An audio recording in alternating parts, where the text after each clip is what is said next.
Las colonias nuevas del Poniente, en Guadalajara, surgen esencialmente del crecimiento de la población. Guadalajara tiene un despegue tanto económico como demográfico después de la Revolución. Mucha gente del campo viene a Guadalajara y Guadalajara tiene un aumento de población notoria que se desencadena durante la primera mitad del siglo XX. La ciudad se acababa primero en el convento del Carmen, después se acababa en la penitenciaría de Escobedo, que era la cárcel que estaba en lo que ahora es el Parque de la Revolución. Ahí prácticamente estaba cerrado y ahí se acababa. Se demuele la penitenciaría y se continúa la avenida, lo que es la actual avenida Vallarta, y así nacen las colonias. Las colonias se le denomina a una urbanización que tuvo Guadalajara hacia el poniente durante la época del Porfiriato. Entra Porfirio Díaz, invita a capital extranjero a invertir en México, se asocian con inversionistas mexicanos y empiezan a urbanizar. Entonces las colonias van a ser la inversión de socios mexicanos con socios extranjeros en edificaciones y nuevas urbanizaciones. Esta primer urbanización ex profeso que se dio prácticamente a partir del 1900 en la ciudad, se da pues ya con un mero sentido comercial y mercantilista. Algunos grupos de estas colonias extranjeras avecindadas aquí se dieron cuenta ya en la necesidad de fabricar, urbanizar un pedazo de tierra para que los mismos compatriotas de ellos y quizá algún otro, siempre estuvieron abiertas, algún otro habitante de la ciudad hiciera su casa. Entonces, 2 años antes de que acabara el siglo XIX, se constituye la primer colonia de la ciudad, la colonia francesa, constituida por franceses. Aunque, bueno, obviamente algunos mexicanos zapatillos compraron lotes y hicieron su casa.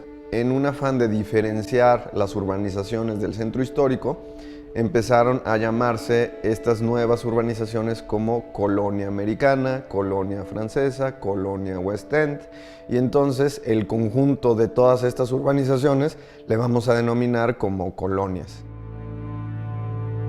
El centro lo sentían pues de alguna manera como ahogado, y la propuesta de las nuevas colonias tiene mucho que ver con lo que ya se había hecho en Europa, esa ciudad jardín, esas casas rodeadas de jardines, esos lotes grandes, donde ya era un poco a la inversa de las casas tradicionales del centro, que es la casa cerrada al paño de banqueta, cerrada hacia la calle, con muy poca comunicación, y abierta hacia el interior, con el gran patio, los corredores, los jardines traseros o corrales.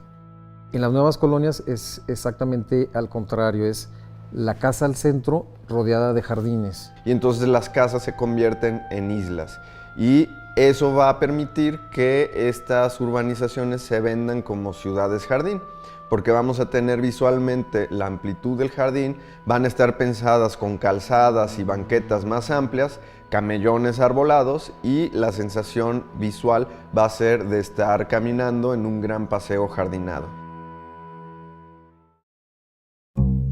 Podemos dividir el centro histórico de Guadalajara en 2 perímetros, en el A y en el B. El A es las construcciones que básicamente fueron edificadas antes del siglo XIX y que lo entendemos como el mero centro de la ciudad. Las colonias están insertas en el perímetro B de protección patrimonial, que es más al poniente. Y las urbanizaciones que hicieron estos capitales mixtos de extranjeros y mexicanos, lo que intentan hacer es crear un nivel de estatus que la ciudad no tenía. Los barrios antiguos de Guadalajara tenían una vida muy relacionada con la parroquia, con la iglesia. La fiesta del barrio, las celebraciones litúrgicas, era lo que armaba mucho la vida de barrio. La colonia ya no tanto. La colonia era un lugar alejado, era lejos del centro, era en las afueras, y los vínculos entre las personas ya son ciertos lugares de encuentro, ya no es la banqueta, ya no es la calle, ya no es la plaza. En las nuevas colonias se dio, por ejemplo, la avenida Lafayette, que después fue Chapultepec, era un lugar de encuentro, pero muy diferente a lo que fueron el barrio del Santuario, por ejemplo, que era una vida alrededor de una iglesia, de todo lo que sucedía en digamos, en las festividades de esa iglesia. Entonces hay una diferencia ahí desde el inicio, ¿no? Los lotes eran mucho más grandes en las colonias que en los barrios y pues el poder adquisitivo también, obviamente. Entonces quizá algunos elementos característicos de la época, arquitectónicamente hablando, se repiten, pues unos lo hacen de una manera mucho más ostentosa y más pomposa, pues tienen los medios para hacerlo, y en el barrio lo adoptan, porque obviamente siempre está ahí, ¿no? Siempre hay la mirada de un lado hacia el otro, pues también los utilizan de la manera en que pueden, mucho más modestamente. Yo creo que tiene que ver con un fenómeno que estaba pasando ya en otros lugares del mundo, que las ciudades estaban muy aglutinadas, que la vida cotidiana no era tan fácil, por lo menos podía ser mejorable. Entonces, desde el París de Haussmann, pero sobre todo ya en términos muy concretos en Nueva York, a mediados del siglo XIX, poco antes, pues se les ocurre la idea de urbanizar una zona pegadita a la ciudad, pero afuera, y con los nuevos servicios. Obviamente era una zona elegante, una zona costosa, una zona de estatus, que me imagino pues siempre está presente, ¿no? Pero también la idea de tener una vida más amable, con más jardines, con más plantas y con los servicios que hasta ese momento ya existían para hacer que tu vida fuera una vida mejor. Entonces yo creo que este es un motivador, ¿no? Es una de las fuentes principales que hace que la gente considere mudarse de la ciudad a las afueras de la ciudad. Y es un fenómeno que pasa a partir de Nueva York y se va minando en todo el occidente. Pasa en La Habana, que para entonces era una ciudad importantísima, pasa en Buenos Aires, pasa en Ciudad de México y finalmente, un poco retardado, llega aquí. Económicamente, Guadalajara también tiene un despegue después de tantos años, siglos pues fue una sociedad muy austera, una ciudad muy austera que le costó muchísimo todo lo que hacía. Por primera vez Guadalajara es una ciudad, digamos, empieza a ser rica. El comercio con el norte, con el Pacífico, la hace una ciudad importante económicamente. La Guadalajara de las colonias es una Guadalajara nueva. La ciudad, desde su fundación, el virreinato, hasta principios del siglo XX, había sido la misma. En ese momento en Europa está sucediendo algo. Hay una academia en Francia que pugna por el renacimiento del estilo clásico. Poco a poco empieza a tener presión de intelectuales para que no se centre solamente ese revival en las arquitecturas clásicas y empiezan a abrirlos a diferentes corrientes arquitectónicas de diferentes épocas y a plasmarlo en las arquitecturas. Esas arquitecturas se llaman neoclasicismo, neobarroco, neogótico. Empieza a haber tal mezcla que ya no se puede hablar de un estilo neogótico puro y entonces se le va a nombrar como eclecticismo. Es esa etapa de la arquitectura que anda como en búsqueda y entre que se da respuestas, pues copia el pasado. Y copia el pasado de donde sea y de como sea. Y bueno, llegamos a tener cosas tan singulares como pagodas, ¿no? Así era la moda, los arquitectos estudiaban y tenían que aprender a hacer todo este tipo de cosas porque era lo que se pedía. En esta época del eclecticismo es cuando Guadalajara realmente tiene ese poder adquisitivo de remodelar sus fincas y de ampliar Guadalajara. Estábamos sumergidos en el afrancesamiento, ¿sí? No hay que olvidar que Porfirio Díaz era un admirador de la cultura francesa y junto con él el país. Dicen que todo lo bueno y todo lo malo nos llegaba por Francia. Y bueno, el estilo predominante del México en ese momento va a ser un estilo afrancesado. Y entonces, las primeras casas que se construyeron pues eran como villas europeas, ¿no? Pero también van a mezclar ornamentaciones y estilos de diferentes épocas arquitectónicas, por lo que podríamos denominar que esta época porfiriana es marcadamente ecléctica. esa es la época donde están insertas en un principio las colonias. Posteriormente a la Revolución Mexicana, todos estos estilos importados de Europa se descartan automáticamente porque simbolizan como esta imposición extranjera y empieza la reflexión sobre qué es lo mexicano. El producto más notable de Lafayette, de esta zona, pues es la arquitectura regionalista, esta arquitectura de los jóvenes arquitectos de los años 20 que me imagino inspirados por todo el movimiento mexicano después de la Revolución, buscan voltear hacia elementos mucho más profundos de nuestra identidad, de alguna manera voltearse de lo afrancesado del momento y empiezan a hurgar y construyen maravillosas casas que es así, no hay en otro lugar del país, del planeta, ¿no? El regionalismo tapatío, bueno, entonces están aquí las primeras obras de Luis Barragán, de Pedro Castellanos, de Rafael Ursúa, de Ignacio Díaz Morales, entre otros, con una mezcla de elementos rancheros, vernáculos, de gran sabiduría, y pues se gestan estas maravillas de casas que tenemos. A la gente no le gustaba, les parecían rarísimas las casas de Luis Barragán, porque pues lo que estaban buscando era las villas francesas. Entonces aparece Luis Barragán con su arquitectura pues más del Mediterráneo, más de la hacienda, más del convento, y pues no era muy bien entendido. Y creo que poco a poco hemos valorizado la importancia que tuvo el regionalismo en la formación de nuestra identidad. Se terminaron prácticamente de llenar las urbanizaciones hasta el advenimiento del movimiento moderno europeo, que aquí se tradujo en un estilo funcionalista. Yo no creo que haya otra ciudad con la riqueza funcionalista de Guadalajara.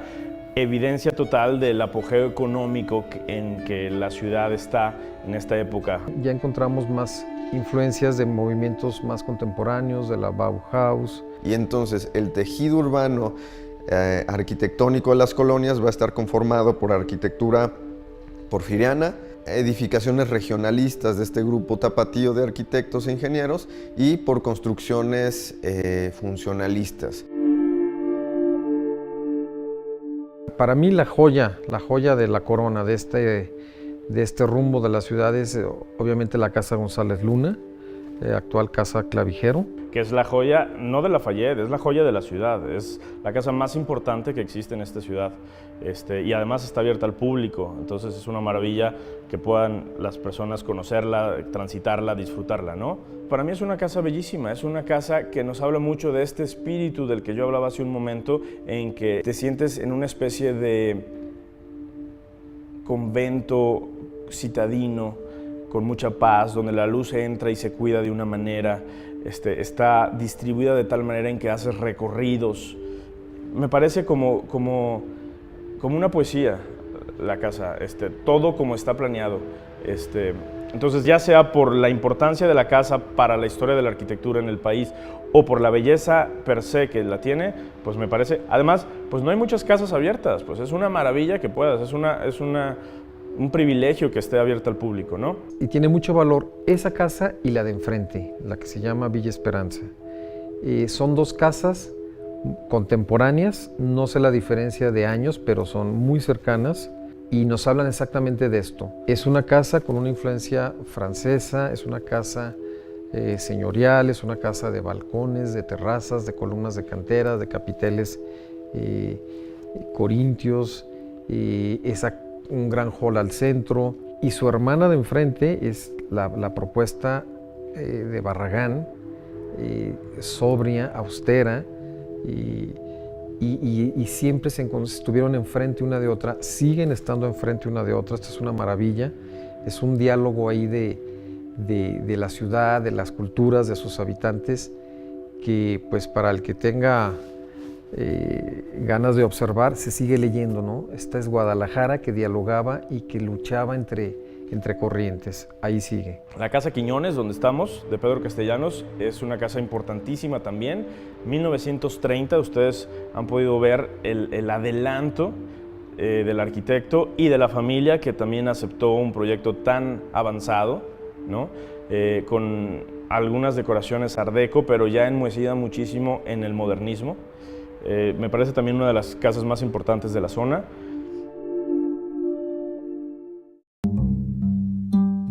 Lo que vamos a leer en las colonias es una traducción de los tejidos sociales de diferentes épocas de México. Podemos ir dando lecturas pues, antropológicas, políticas, sociales, económicas de la ciudad por caminar por una calle. Si caminamos por la calle Libertad, podemos casa por casa ir entendiendo de qué momento es, cómo estaba el país, políticamente, económicamente, las influencias. Empiezan a aparecer de repente las casas donde ya la influencia ya no es Europa, donde ya las influencias son más del norte. Y pues a mí me parece como muy interesante y es una manera de aprender y de estudiar nuestra ciudad y nuestra forma de haber ido creciendo, y que no es con libros, sino es con un paseo y con estar observando, ¿no?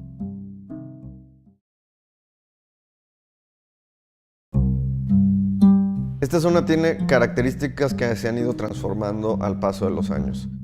Después de la Segunda Guerra Mundial, estas grandes fincas pues, no se pueden utilizar más ya como casas habitación y empieza otra migración hacia el poniente de los habitantes más poderosos económicamente de la ciudad. Eso genera que la zona tenga un decaimiento y que empiece a insertarse otro tipo de uso de suelo. Entonces, los que pueden llenar una finca de estas dimensiones van a ser oficinas en un principio. Y entonces la zona se va poco a poco y paulatinamente a vaciar de habitantes.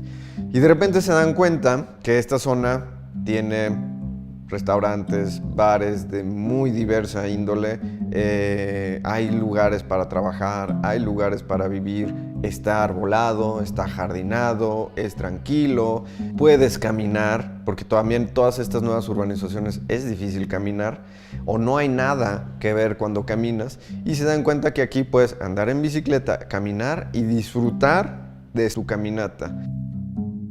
Al ser un polo de atracción, los inversionistas dicen, bueno, pues hay que hacer vivienda, que está muy bien, hacer nueva vivienda, pero no de la manera como se está haciendo actualmente, ¿no? Es sumamente invasiva y respetuosa del contexto inmediato. Yo creo que esta es una zona que le aporta a la ciudad todo un corazón lleno de patrimonio, de ideas, de historia, de sensación, de carácter, que lo necesitamos puesto que nuestro centro no está en el mejor estado posible, lo que hace que esta zona se convierta con mayor ferocidad en la zona de identidad y de antonomasia del arte y la cultura para los tapatíos.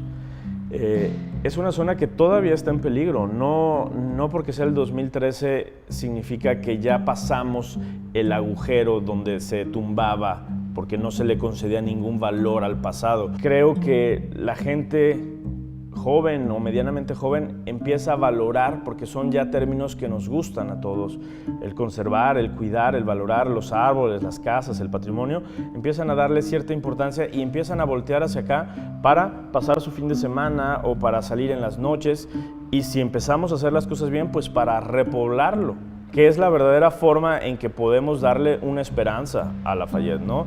Si las zonas no se viven, no tienen esperanzas hacia el futuro. Hay que replantearse los usos de suelo, hay que considerar todo lo que se debe de hacer para que la gente pueda venir y alojarse otra vez aquí. Esta zona creo que está perdiendo la magia. Es una zona que era pues un placer vivir ahí porque tenías muchísimos servicios y era una zona muy agradable por tanto árbol, por las banquetas amplias. Era una vida donde pues a pie se podía resolver mayormente. Eso se ha perdido, o sea, vamos siendo claros, los límites de las casas se tumbaron, los jardines, las servidumbres se hicieron estacionamientos, el automóvil invadió la banqueta para meterse al estacionamiento y esto es una cosa gravísima. Ya ha habido demoliciones, ha habido integraciones poco afortunadas en el contexto que van debilitando este tejido urbano y arquitectónico de las colonias. Ahorita está habiendo más elementos arquitectónicos anónimos con poco oficio que están demeritando esta caballerosidad que resulta de estas colonias, ¿no? Esta caballerosidad se está perdiendo y se está reflejando con todas estas acciones en detrimento del patrimonio. Hay mucho comercio, digamos, barato en el sentido de que no respeta ni la arquitectura, ni la forma de vida, ni respeta que sea una zona habitacional. Una zona habitacional se deshace cuando hay demasiado ruido, demasiados bares, la gente huye, la gente se va a otro lado. No se necesita ser sabio para entender esto. Cuando no hay un balance trae consecuencias negativas. Si se llena de comercios, tiende a morirse el lugar. Tampoco lo estoy diciendo yo, es algo muy sabido. Entonces, para que una zona funcione tiene que haber un equilibrio entre la gente que lo habita y las necesidades de esas personas que lo habitan. Hay algunos intentos de construir edificios altos para regresar la vivienda. Creo que es bueno, pero siento que no se ha organizado del todo. Y siento que solamente una autoridad con mucha sensibilidad, con mucha voluntad y con mucha categoría puede devolver y frenar lo que sucede en esta zona. Este fenómeno de recuperar una zona patrimonial, recuperarla y devolverla a la ciudad, pues tampoco es que estemos nosotros inventándolo, ¿no? Esto se ha hecho ya en muchos lugares del mundo occidental, por lo menos, generalmente en zonas de este tipo, ¿sí? O sea, generalmente es en zonas del 900 donde se ha ido acomodando la situación de conservarla, de valorarla, de que los jóvenes la voltean a ver, de que se empiezan a mudar de nuevo, de que empieza a generarse un ambiente bohemio, como que está ligado al no mucho dinero, ¿no? Sino a que más bien con ingenio y con talento y con creatividad puedes hacer cosas muy interesantes. Entonces, pues ¿por qué no hacerlo aquí? ¿Por qué no conformarlo aquí? Donde hay habitación y hay comercio, yo creo que es lo más agradable y lo más cómodo, porque yo vivo en un lugar y bajo 2 pisos y tengo el restaurante, tengo la librería, tengo miles de servicios, tengo el banco, y eso pues es de una calidad de vida enorme. Pero yo creo que no lo hemos sabido controlar. Hay que cuidar y hay que revisar muchas cosas. Por supuesto, el patrimonio, en primer lugar. En primer lugar, las casas, que son casas importantes, que nos dan toda esta magia de la que estamos hablando, pues protegerlas, ¿verdad? No por redensificar vamos a tumbar y hacer edificios. Pero creo que con criterio y con talento se puede redensificar sin menospreciar el pasado patrimonial, manejando este diálogo tan importante entre el pasado y el presente, fundamental en las zonas patrimoniales, porque tampoco queremos una zona muerta, enquistada de tierra y de polvo, donde nadie vaya, donde todo... ¿Quién quiere eso, por Dios? Quieres un lugar vivo, de respeto y de diálogo, de integración, ¿no? El problema es muy complejo y la solución es muy compleja. Yo soy de la idea que se debe de conformar un equipo interdisciplinario y estudiar a fondo este fenómeno para no perder la oportunidad histórica que tenemos de consolidar una zona como esta, de repoblar como ejemplo para el mundo una zona tan importante como lo es las colonias y que sea un caso de éxito. Y no continuar con esta tendencia de ir demeritando y acabando con el patrimonio arquitectónico, social y urbano.